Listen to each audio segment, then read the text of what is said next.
सबसे पहले मैं प्रेमचंद मिश्रा आपकी तरफ ही रुख करूंगा, क्योंकि प्रधानमंत्री मोदी ने 2024 की सियासी जंग का शंखनाद कर दिया है और उन्होंने यह बता दिया कि सियासी जंग पर वो किस पिच पर इस मैच को खेलने वाले हैं, इस मुकाबले को खेलने वाले हैं। और इस पिच पर जो पहली बाउंसर उन्होंने डाली वो परिवारवाद की, दूसरी बाउंसर डाली यूनिफॉर्म सिविल कोड की, तीसरी बाउंसर उन्होंने डाली घोटालों की, और चौथी उन्होंने लगातार एक बार फिर जिस तरह से एकजुट हो रहा है फोटो, ये विपक्षी एकजुटता, उसको फोटो सेशन करार दे दिया कि इनके खिलाफ कार्रवाई होके रहेगी।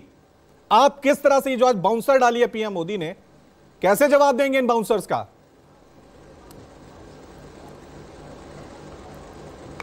मैं तो इसे बाउंसर नहीं मानता। ये प्रधानमंत्री जो के वक्ता है, मीटिंग करते हैं, उसे बोलते हैं, बहुत सारी बात कहते हैं, आगे बाहर से घूम के आए थे, यहां भी लंबी लंबी बात कहती है, लेकिन एक भी बातों का आधार नहीं है। आप जिस तरह से आधारहीन आरोप लगा रहे हैं, आपको प्रधानमंत्री रहते हुए क्या सिर्फ आरोप ही लगाएंगे या आपने कार्रवाई क्या की? आप इतने बड़ी रकम बता रहे हैं, लोगों को दिमाग में क्या भ्रमित करना चाहते हैं? प्रधानमंत्री रहते हुए भ्रमित किया, अब जाने की बारी है तभी भ्रमित कर रहे हैं। मैं समझता हूं ये सब चालाकी अब नहीं चलेगी इस देश में, लोगों ने उन्हें जान लिया है। और मैं समझता हूं अब इस देश में जो मुद्दों की बात होगी वो महंगाई की होगी, बेरोजगारी की होगी। रोजगार नहीं है। आपने किया देश में 8 साल 9 साल सत्ता में रहकर आप आरोप ही लगा रहे हैं विपक्ष पर। आप इतने बड़े लंबे चौड़े घोटाले की बात कर रहे हैं, तो आप प्रधानमंत्री हैं भाई। आपको अगर पता था कि इतने लाख करोड़ रुपए गायब हो गए, भ्रष्टाचार हो गया, तो आपने कार्रवाई, आपकी सरकार ने कौन सी कार्रवाई की? क्या किसी के विरुद्ध कोई कार्रवाई हुई है क्या? आप सिर्फ भ्रमित कर रहे हैं लोगों को, भ्रमजाल फैला रहे हैं। तो आपके भ्रमजाल के फैलाने की ये प्रयास इसलिए सफल नहीं होगी। असल घबराहट बीजेपी लीडरशिप को इस बात को लेकर हो गई है। 2019 में मैं एक छोटा सा गणित बता रहा हूं आपको। 2019 में जब बीजेपी गठबंधन सत्ता में आई तो उसे 38% वोट आया था, बाकी 62% वोट कहा गया था वो बीजेपी विरोधी वोट था, वो अलग अलग खेमा बटा हुआ था। इस बार उसी वोट को ऑर्गेनाइज करने के लिए अगर पटना में विपक्षी दलों के नेताओं की बैठक हुई और यह सहमति बनी हम यूनाइटेड हैं और यूनाइटेड होकर चुनाव लड़ेंगे, तो समझ जाइए घबराहट कहां होगी।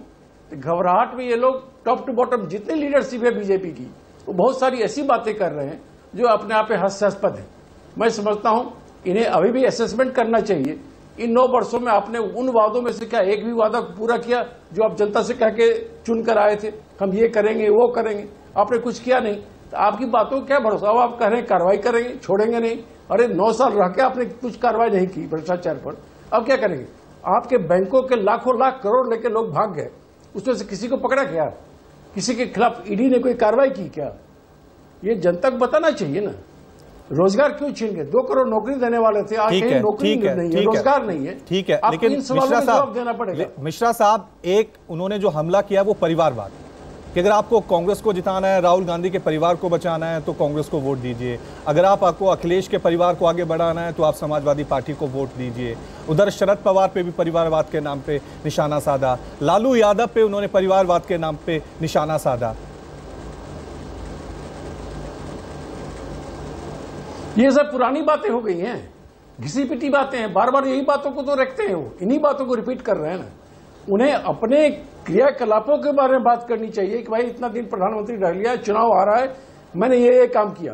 तो उपलब्धि के नाम पर आपके पास कुछ है नहीं, आप बताने के लिए आपके पास कुछ नहीं है, तो आप यही बात करेंगे ना। सबको पता है किसका कौन परिवार कहाँ है, बीजेपी के किन किन नेताओं का परिवार किस किस पॉलिटिक्स में किस पदों पर कहाँ है, किन किन राज्यों में, सबको पता है।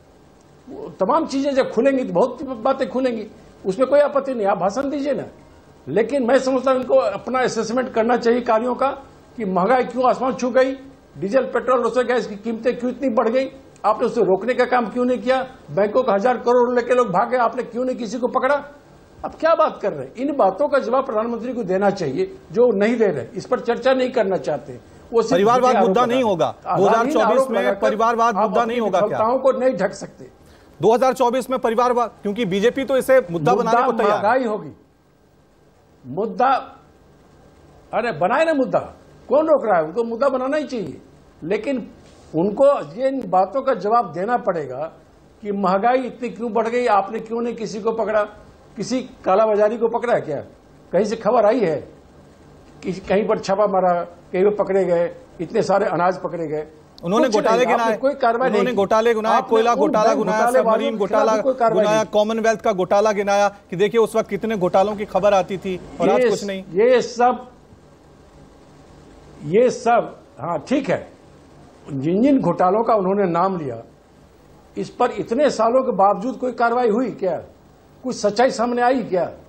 तो मीडिया में क्रिएट कर देना, ये हो रहा, ये हो गया, ये खा गया, वो खा गया। आदमी देखिए कितनी 20 लाख करोड़, एक ह्यूज अमाउंट, 20 लाख करोड़ चला गया। प्रधानमंत्री को पता है, प्रधानमंत्री कुछ कर नहीं रहे हैं। ठीक है, क्या कर रहे हैं? ठीक, मैं जवाब लेता हूं।